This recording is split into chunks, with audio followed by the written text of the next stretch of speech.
विद्यार्थियों, मित्रों, कोविड-19 की वजह से पौधार ग्रुप ऑफ एजुकेशन के द्वारा संचालित हिंदी साहित्य की ऑनलाइन क्लास में एक बार पुनः आप सभी का स्वागत है। और देखिए, जैसा कि हमारा बिंदु चल रहा था हिंदी साहित्य का इतिहास। हिंदी साहित्य के इतिहास को हम अनवरत रूप से लगातार कुछ वीडियो से कंटिन्यू पढ़ते हुए चले आ रहे हैं। और उसमें जो पिछला वीडियो था, उस वीडियो तक हमने गद्य भाग को पढ़ा था। हिंदी गद्य का कब आगमन हुआ, कब से हिंदी गद्य का विकास हुआ, कैसे कैसे आगे बढ़ा, कौन कौन सी विधाएं थी जिनमें लिखा गया, कौन कौन प्रमुख साहित्यकार हुए, कौन कौन सी उनकी कृतियां हुई, उन सभी को आप लोगों को हमने क्रमवार रूप से लिखाया है और पढ़ाया है। तो ये तो यहाँ तक का तो जो मैटर था हमारा वो गद्य भाग का था और जिसको हम पढ़ चुके हैं। अब बात आती है, इसका दूसरा पार्ट है पद्य भाग। तो देखिए, गद्य के विकास से पूर्व हमारे यहाँ पद्य संचालित था और हिंदी पद्य की रचनाएं बहुत प्राचीन काल से देखने को मिलती हैं। पहले पद्य का क्या रूप रहा है, आप लोगों ने पिछली क्लास में जो कक्षा 11 गई है उसमें आप लोगों ने देखा किस प्रकार से भाई संस्कृत से अपभ्रंश निकली, अपभ्रंश से अपभट्ट, अपभट्ट से किस प्रकार से कई भाषाओं का निर्माण हुआ, पाली वगैरह जो भी हैं उनका विकास हुआ। और फिर हिंदी है, वो हिंदी भी पूर्वी हिंदी और पश्चिमी हिंदी दो हिंदियों में विभाजित हो गई। और उसके साथ साथ हिंदी के भी दो रूप हमेशा चलते रहे, एक तो साहित्यिक हिंदी और एक लौकिक हिंदी। इस प्रकार से दो रूप हमेशा अनवरत रूप से, अभट्ट है तो अभट्ट के भी दो रूप चले, नहीं अपभ्रंश है तो अपभ्रंश के भी इस प्रकार से दो रूप चले। एक साहित्यिक रूप रहा और दूसरा लौकिक रूप रहा। तो जो लौकिक रूप रहा वो लोगों के ज़्यादा नज़दीक रहा और लौकिक भाषा में जो साहित्य लिखा गया वो ज़्यादा प्रसिद्ध हुआ क्योंकि उसको सभी लोग अच्छे से समझ पाते थे। जबकि जो साहित्यिक रूप था वो साहित्यिक रूप से बहुत सारे लोग अनभिज्ञ ही रह जाते थे। अब बात आती है कि कितने प्रकार के जो काव्य हैं जो हिंदी साहित्य में लिखे गए। तो देखिए, आचार्य रामचंद्र शुक्ल का जो समय विभाजन है और उनके द्वारा जो हिंदी साहित्य का इतिहास नाम से जो पुस्तक लिखी गई है उसे लेकर के हम चलते हैं और वही सर्वमान्य पुस्तक है। जितने भी जो आचार्य हुए हैं, जितने भी जो समालोचक हुए हैं, उन सभी ने उनको मान्यता प्रदान की है। तो वही पुस्तक हम लेकर के चलते हैं और उसी के अनुसार आप लोगों को पढ़ा रहे हैं, बता रहे हैं। तो देखिए, पद्य भाग हमारा प्रारंभ होता है और पद्य भाग में हम सबसे पहले तो जानने के प्रयास करेंगे कि साहित्य के कुल कितने भेद माने गए हैं। तो हम लिखेंगे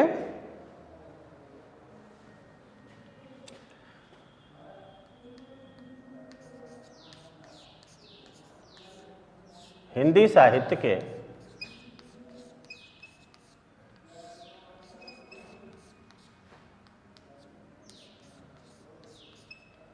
तीन भेद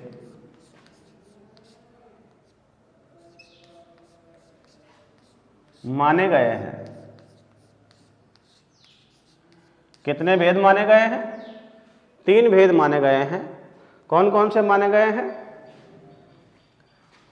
पहला भेद गद्य, जिसको हम पढ़ चुके हैं। दूसरा भेद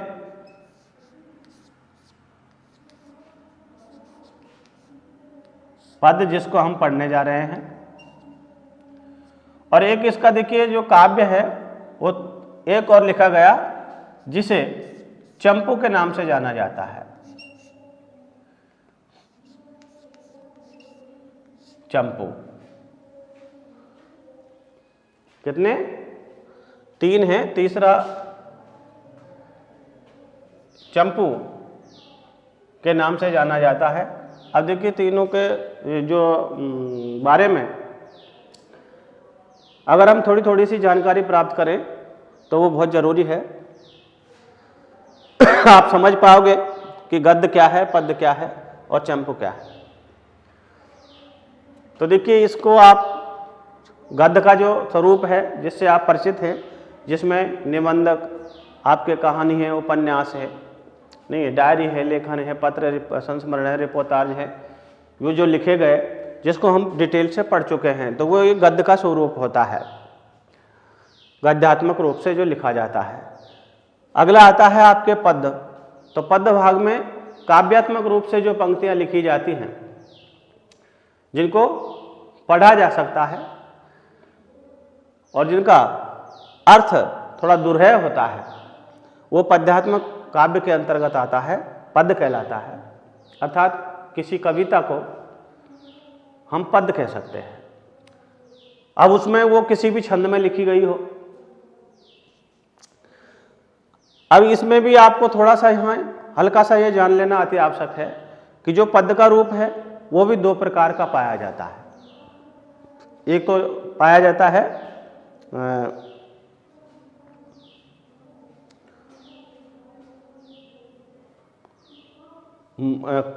प्रबंध काव्य, एक तो होता है प्रबंध काव्य। और प्रबंध काव्य में जो कविता है वो छंद के नियमों से बंधी हुई होती है, जिसको छंदोमयी रचना भी कहा जाता है, जिसको छंदोमयी रचना भी कहा जाता है। वो प्रबंध काव्य के अंतर्गत आता है। और प्रबंध काव्य में लिखे गए जो भी काव्य हैं वो सर्ग या अध्यायों में बटे हुए होते हैं। और इसी का जो दूसरा होता है वो होता है मुक्तक काव्य। दूसरा होता है मुक्तक काव्य। कविता होती है लेकिन वो छंद के नियमों से बंधी हुई नहीं होती है, अर्थात उसमें यति गति लय तुक ताल का कहीं कोई नियम का पालन नहीं किया जाता है, जिसे छंदो विहीन रचना या मुक्तक रचना कहा जाता है। एक होती है प्रबंध काव्य, जिसको छंदोमयी रचना भी कहा जाता है, जो छंद के नियमों से बंधी होती है। अब तीसरा जो काव्य है हमारा वो है चंपू। तो चंपू काव्य क्या है ये आप लोगों को मैं थोड़ा सा क्लियर कर दूं कि चंपू काव्य वो कहलाता है जिसमें कविता, जो काव्य गद्यात्मक और पद्यात्मक दोनों ही प्रकार से चलता है, अर्थात जिसमें पद्यात्मक पंक्तियां भी होती हैं और गद्यात्मक पंक्तियां भी होती हैं, दोनों ही प्रकार से जो अनवरत रूप से आगे बढ़ता हुआ रहता है, ऐसी पुस्तक चंपू काव्य या चंपू साहित्य के अंतर्गत आती है।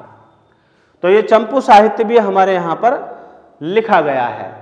तो हिंदी में 3 प्रकार के साहित्य आप लोगों के हुए, पहला गद्य साहित्य, दूसरा पद्य साहित्य और तीसरा चंपू साहित्य।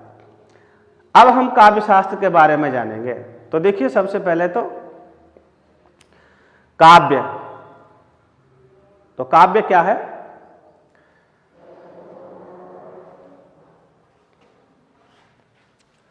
सबसे पहले हम जानेंगे काव्य या कविता।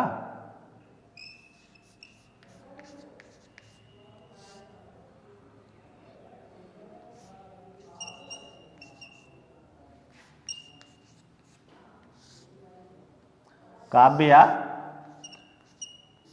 कविता। तो काव्य या कविता के बारे में बताते हुए आचार्य भामे ने कहा है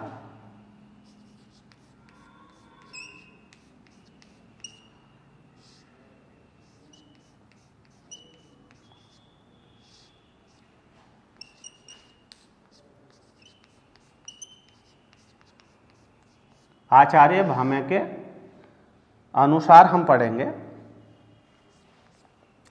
आचार्य भामे के अनुसार शब्दार्थी सहितो काव्यम,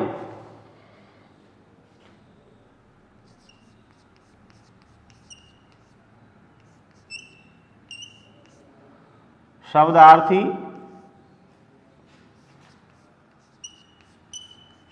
सहितो काव्यम, ये उन्होंने संस्कृत में इसके बारे में कहा है कि शब्दार्थी सहितो काव्यम, अर्थात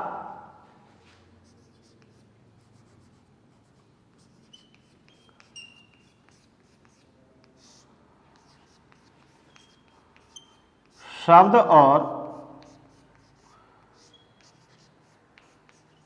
अर्थ, शब्द और अर्थ का साथ होना ही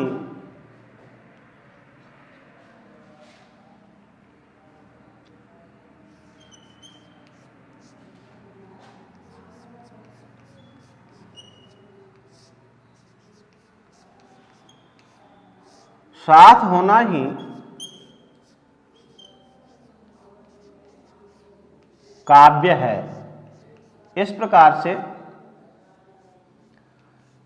से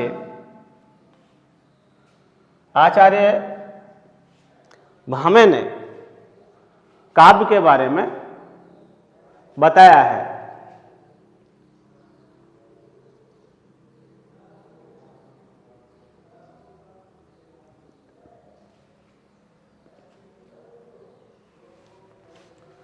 आचार्य विश्वनाथ ने कहा है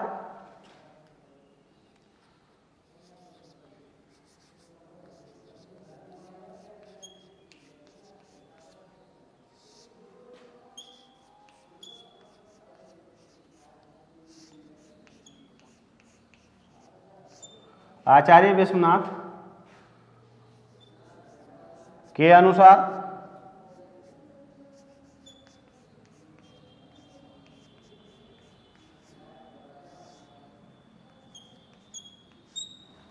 आचार्य विश्वनाथ के अनुसार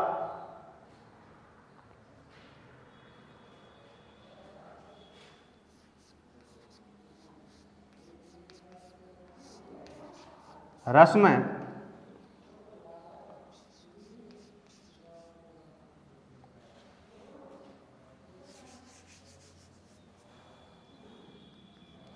रसमय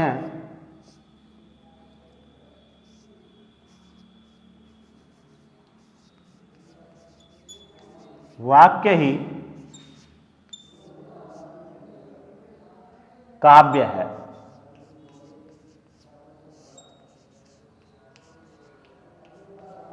रसमय वाक्य ही काव्य है। ये इस प्रकार से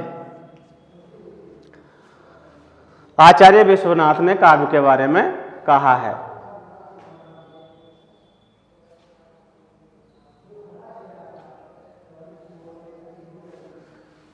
पंडित जगन्नाथ जी ने भी इनकी परिभाषा दी है और इनको पंडित राज भी कहा जाता है। तो हम लिखेंगे पंडित राज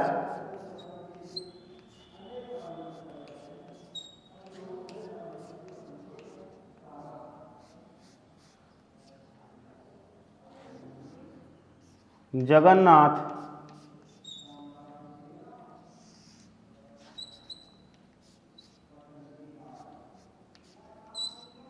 के अनुसार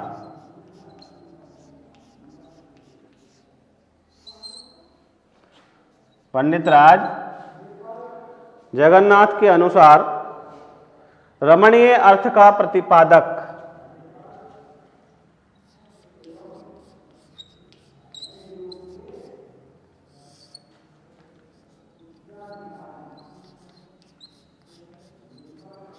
रमणीय अर्थ का प्रतिपादक रमणीय अर्थ का प्रतिपादक शब्द ही काव्य है।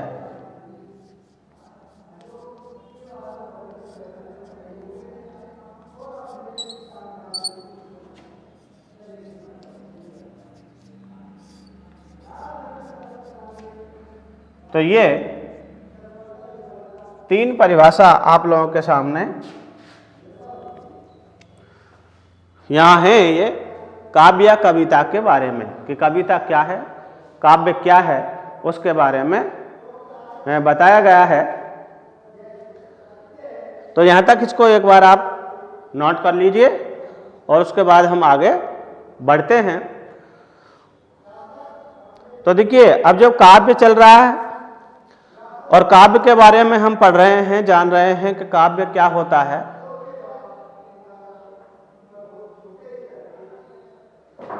काव्य के कितने भेद होते हैं हिंदी साहित्य में, वो हमने आप लोगों को साहित्य के 3 भेद होते हैं। अब ये काव्य चल रहा है तो काव्य के भी भेद होते हैं और उन काव्य के भेदों पर भी हम धीरे धीरे आगे बढ़ेंगे। परिभाषा हमने काव्य या कविता की यहाँ पर ये लिखी है। अब बात आती है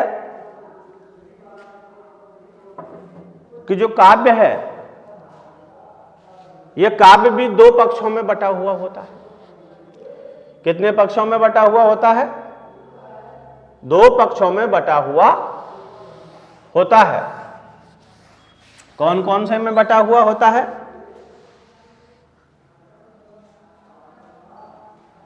तो यहां हम नोट करेंगे, काव्य के पक्ष, काव्य के पक्ष,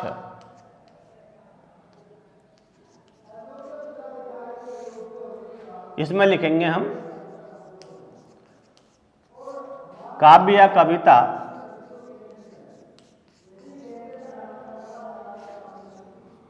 काव्य या कविता के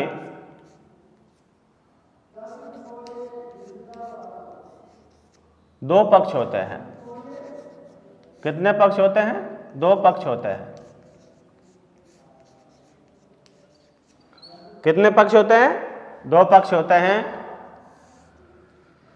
पहला होता है भाव पक्ष,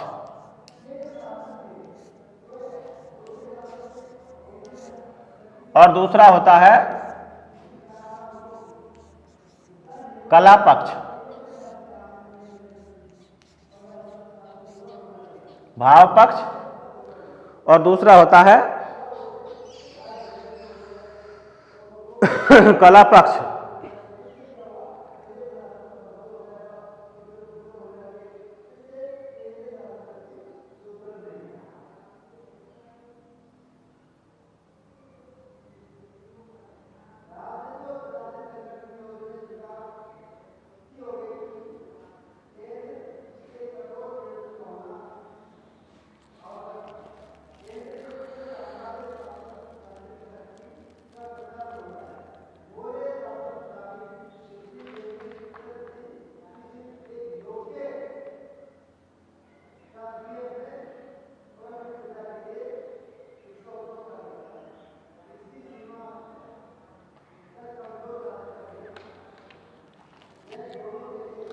तो ये 2 पक्ष हो गए।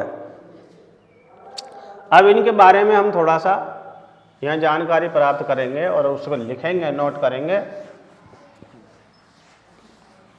कि आखिर कला पक्ष है तो कला पक्ष में क्या आता है? भाव पक्ष है। तो भाव पक्ष में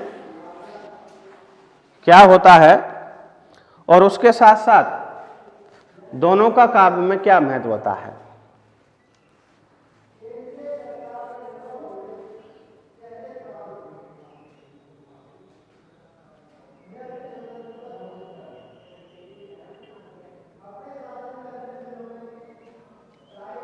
तो यहां से लिखना प्रारंभ करेंगे हम।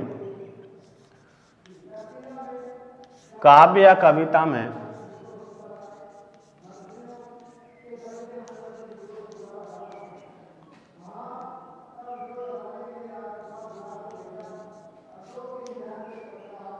भाव तत्व और कला तत्व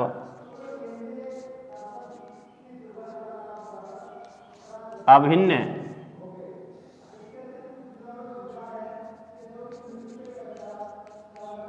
अंग होते हैं, अभिन्न अंग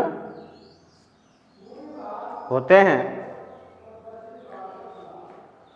वे एक सहज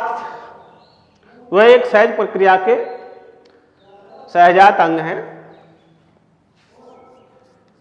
वे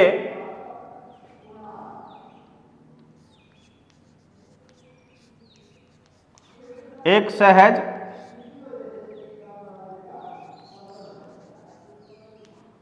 प्रक्रिया के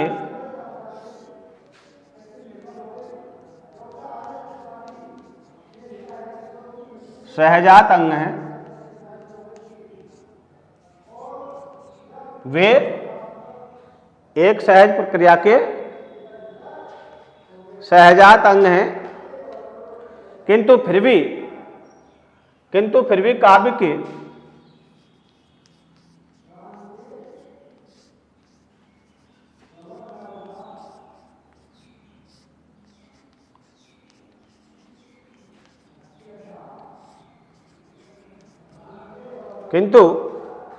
काव्य के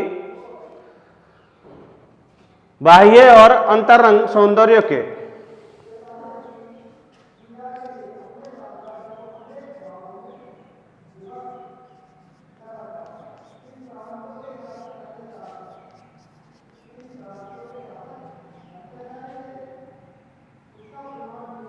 बाह्य व अंतरंग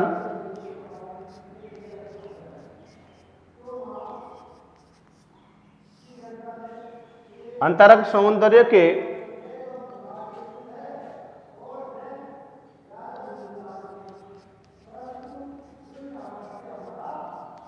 प्रतिपादन में बाह्य एवं अंतरंग सौंदर्य के प्रतिपादन में दोनों अपना अलग अलग प्रभाव रखते हैं।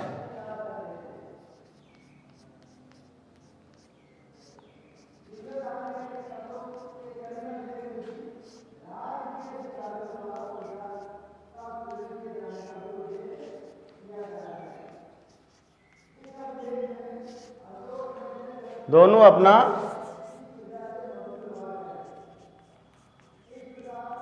अलग अलग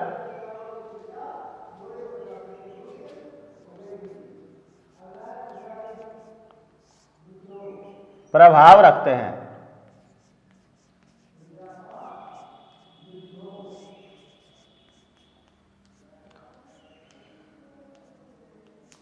दोनों अपना अलग अलग प्रभाव रखते हैं।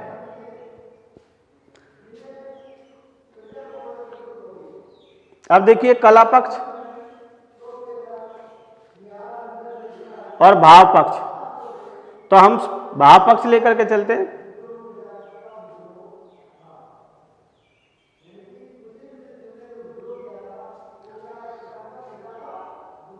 तो इसको एक बार सुन लीजिए आप, फिर उसको हम नोट करेंगे कि जो भाव पक्ष होता है, भाव पक्ष में किसी काव्य का मूल कथन, किसी काव्य का मूल कथन कि मूल बात उसमें क्या कही गई है, कथ्य अर्थात क्या कुछ कहा गया है, किसके ऊपर जोर दिया गया है या फोकस किया गया है। अनुभूति अर्थात उसे पढ़ करके हमें कैसा महसूस हुआ, यह संवेदना तथा चिंतन पक्ष प्रकृति चित्रण, प्रकृति के बारे में क्या कुछ चित्रित किया गया है आदि वर्णनों का समावेश होता है। इस प्रक्रिया के आधार पर विभाव, अनुभाव, संचारी भाव एवं स्थायी भाव आदि का समीक्षा परख अंकन भी भाव पक्ष का ही अंग होता है। तो भाव पक्ष में हम लिखेंगे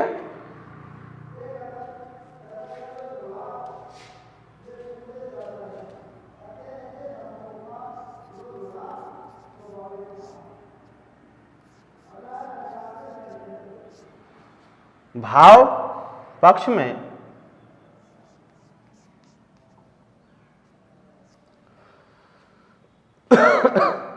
किसी काव्य का मूल कथन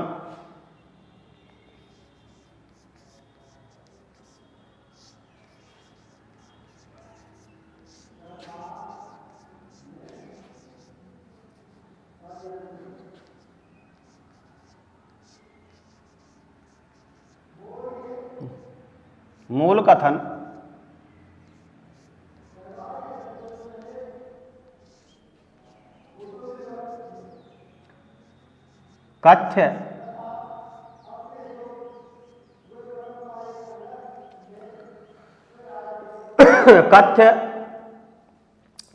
अनुभूति या संवेदना,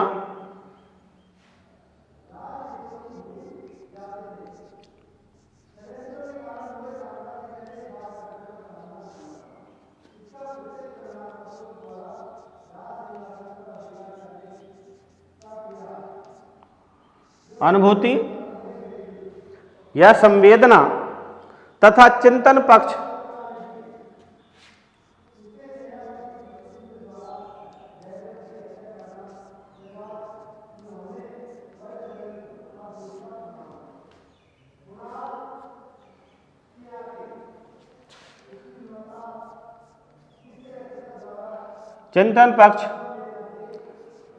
व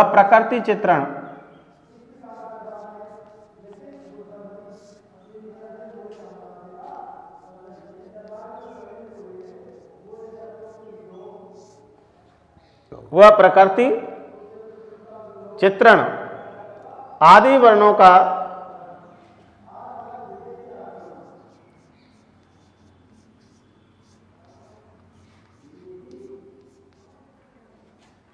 वर्णनों का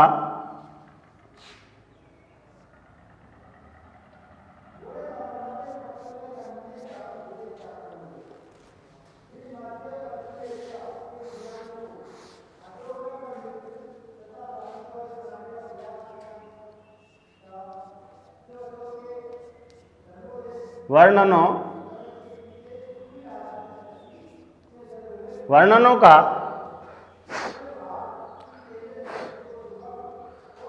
समावेश होता है।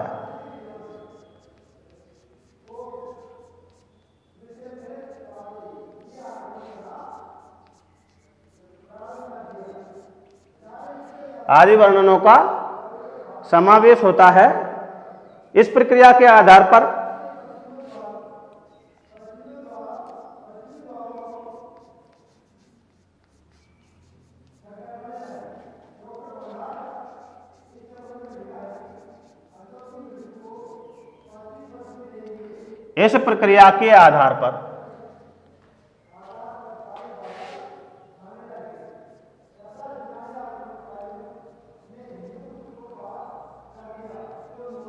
भाव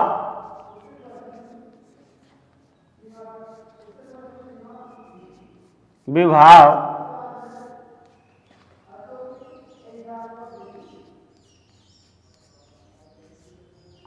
संचारी भाव विभाव संचारी भाव एवं स्थायी भाव आदि का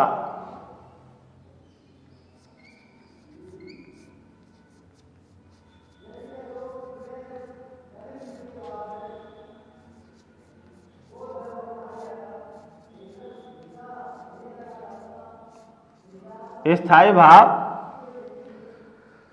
आदि का समीक्षा परक